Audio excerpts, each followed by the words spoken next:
Welcome back to my YouTube channel. It is your girl Joyce Lloyd, and guess what? Today I'm super excited.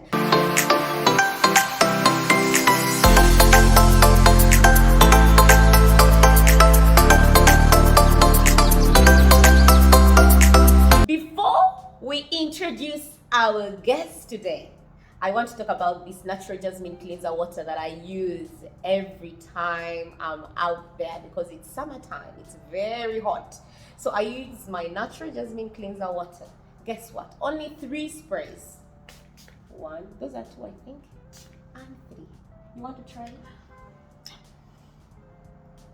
1, 2, 3. Guess what? Do you feel fresh? That fresh feeling, is what this natural jasmine cleanser water gives you. Right now, after this fresh feeling, I'm sure our guest is ready for the introduction. So, we feel fresh and refreshed. Now, it's time for our guest to tell us a little bit about herself.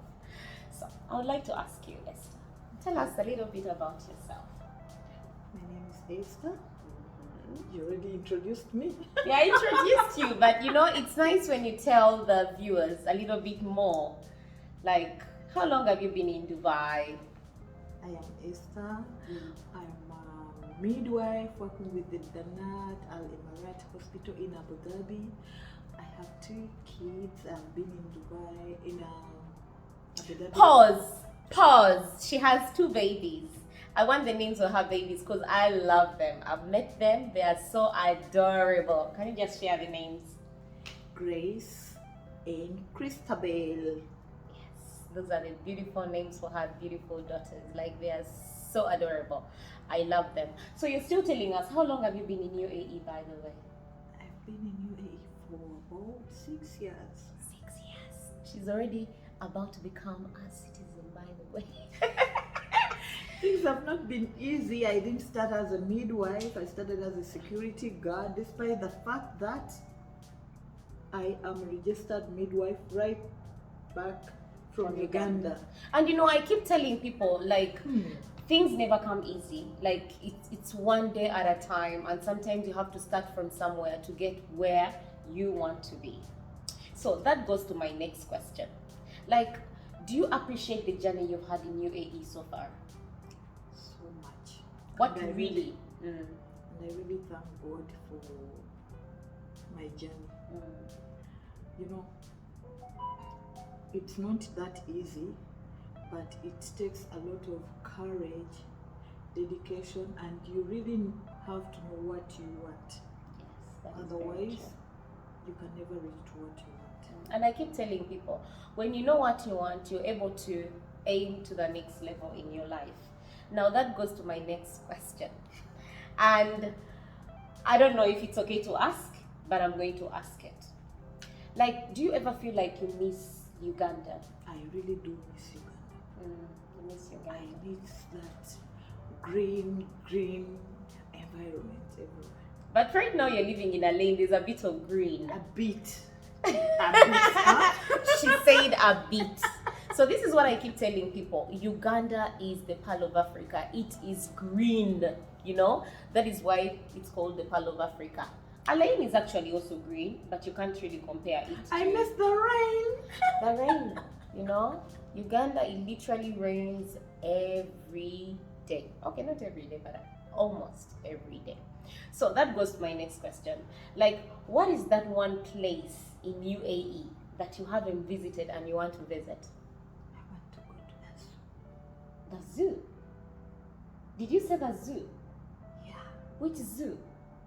The Alain Zoo. I've heard of it.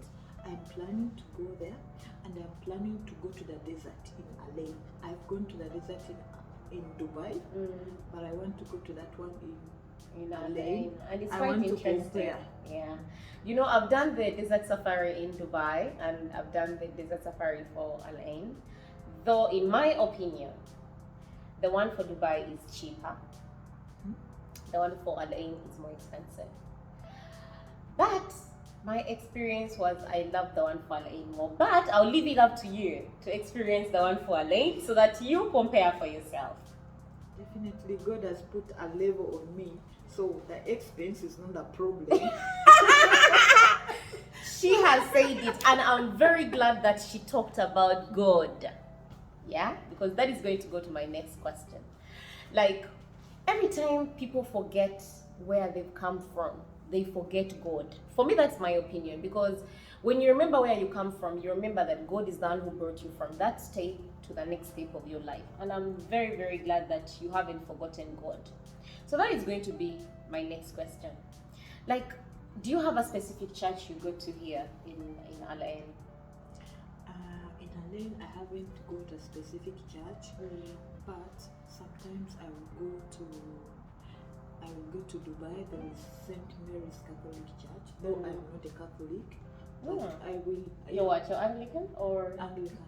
So you're Anglican. yeah, but there is not much difference between the Catholic, because all my schools have been for Catholics, so that's why. So that means you know more of the Catholic religion, even more than the Anglican. It happens a lot. Even personally, I went to Catholic schools. Yeah, I'm yet to go to one church in St. Mary's Catholic Church. It's close to Canad Hospital.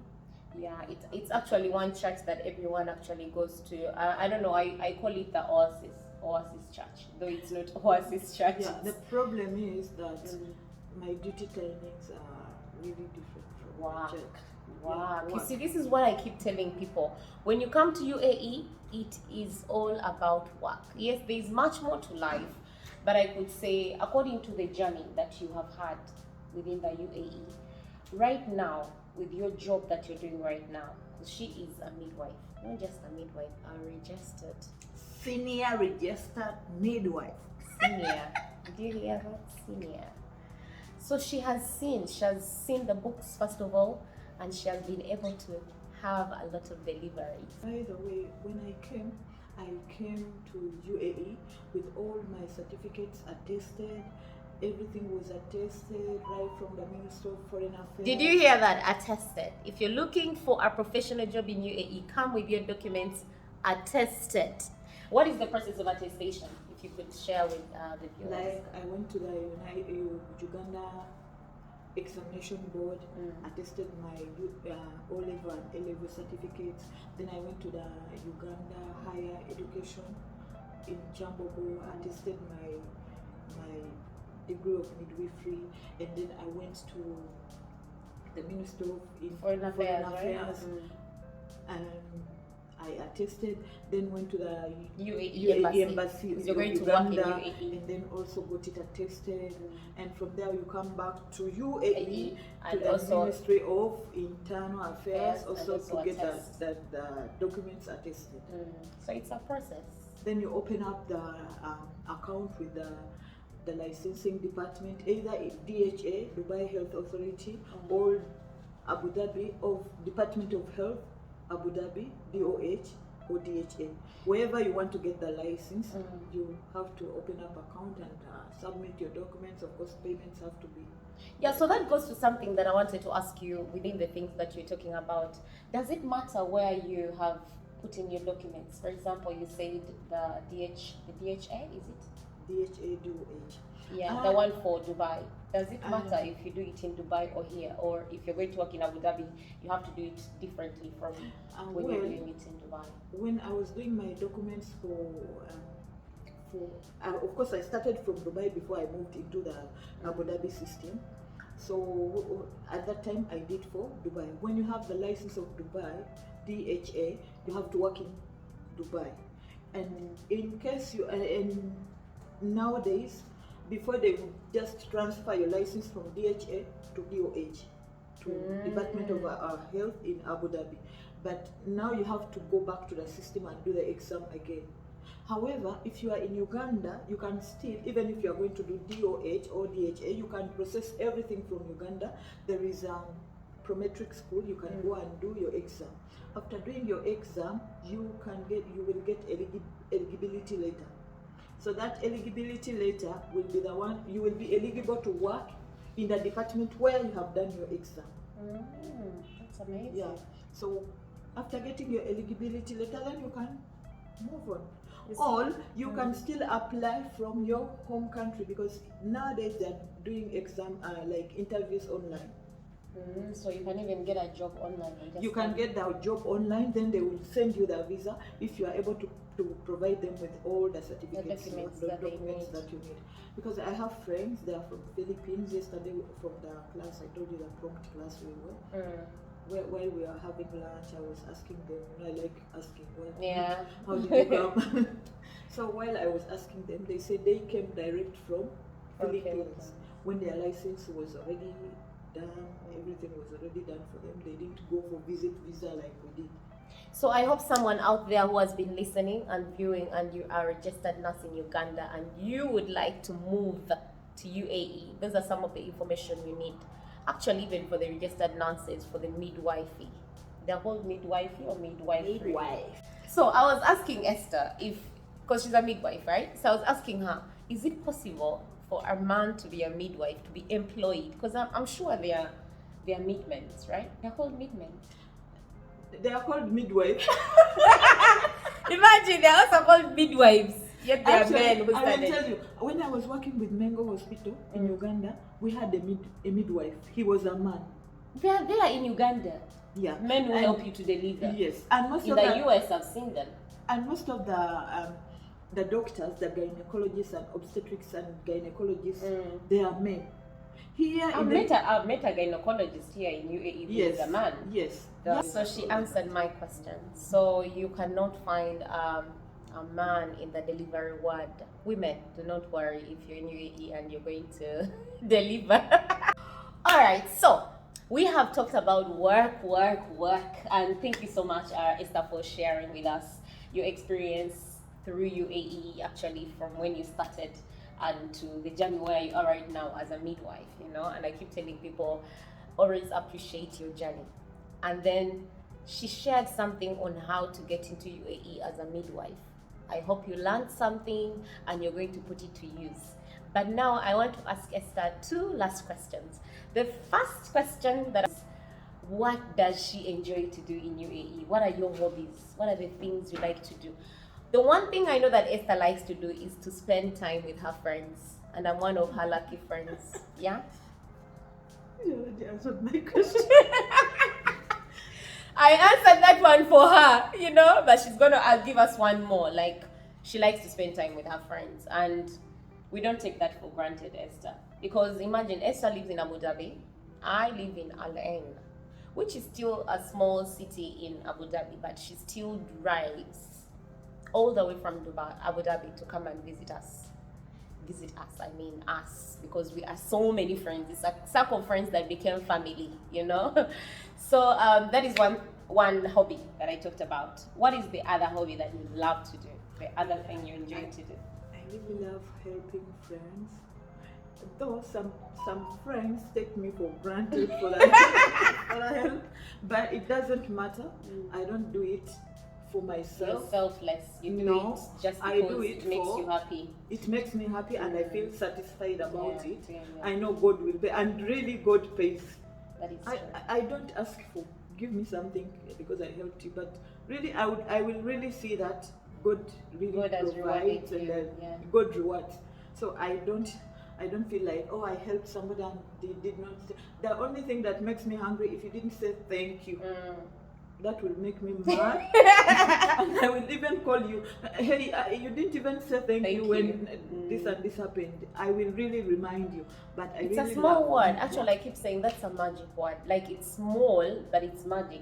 Even me personally, if someone doesn't say thank you, even when I do miles of things that I know you can't do for me, because that is the best thing in life, like Esther, I would say. If you do things without expecting, like I always tell you guys about one of my friends, Aida, who does things selflessly, I've seen that in most of the friends that I have, doing it without expecting, without ever waking up and saying, oh, I did something for her, she has never done anything back for me. Every time you do things expecting, you will get hurt.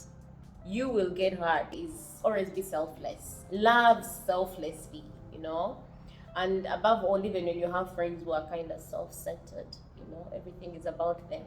Don't forget to pour some love. Give them some love. Thank you. So, to my last question, and actually not a question, what would you tell someone who is planning to move to the UAE? Because you have been here for 6 years. what advice would you give to someone who is planning, who is packing their bags, planning to come to the UAE? What is your advice for them? Wait a minute. Somebody wants to come to UAE. People will have reasons for coming to UAE. First of all, what is your reason for coming to UAE? Are you What coming is your reason? First thing is, what is your reason for coming to UAE?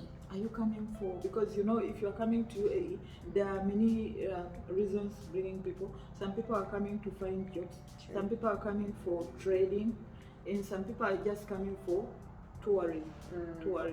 So the main thing is, what is your reason? Yeah, what is your reason? So what if the person is coming to look for a job? Because that is the reason that most people come to do. Okay, apart from visiting family or even having fun, some people come to look for a job. Someone who is coming to look for a job, what advice would you give to them? And if you're coming to look for a job, there are things that you need to put into consideration. I want two things that they should put into consideration, the most important things. When you come to UAE to look for a job, you have to be dedicated for what you have, and you have to put what you are coming to do, and you have to put in a lot of effort while looking for the job. Because you cannot come to UAE, you have come to look for a job, and then you will sit in the house for the job to find you in the house. You have to be on the internet. You have to search. You have to make friends who will tell you in case of something. You have to be coordinating with other people, because you have to have connections. And then, so yes, Esther was still telling us the most important things, and one of the things she has mentioned is people coming and thinking connections are going to find them.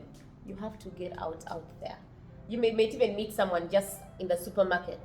You're shopping, and there you are. You meet someone, and that is someone has sent. God has sent you someone to help you. Actually, the person who helped me to really get out of the security work to my profession, I just found a nurse. She was working in an American hospital, and then I was like, "Hey, ma'am, how are you? And how did you get job in an American hospital?" She said, "Oh, you just come and drop your CV." What I did, I went back home, I dropped my CV, and then I went to American hospital. I put it in the Dropbox. The next 2 days, they called me for interview. Surround yourself with people in the same profession like you. Isn't that the best thing to say? Or even like, we admire people.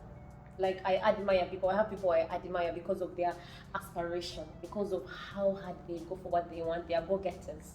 You are a go-getter. That is one thing I actually love about you. Like, you know what you want, you know? You had a job, you appreciated it, and you had worked there for a very long time, and you kept wanting more. And there's nothing wrong with wanting more and getting it, or even working towards getting it. So she did that, and here you are. You're in a happier place. And when it's time to move from that step to the next level, it will also happen. But how you got there is the most important thing. You worked hard. So above all, I would like to say thank you so much for being here. I appreciate you for the time, you know. It's always nice to have you. I'm sure I'll have you another time. Otherwise, everyone, thank you so much for watching. And like Esther said, it is not hard to get what you want. You just have to know what you want. Thank you so much for watching. It was your girl Joyce Loy and our guest, Esther. Stay safe and stay blessed.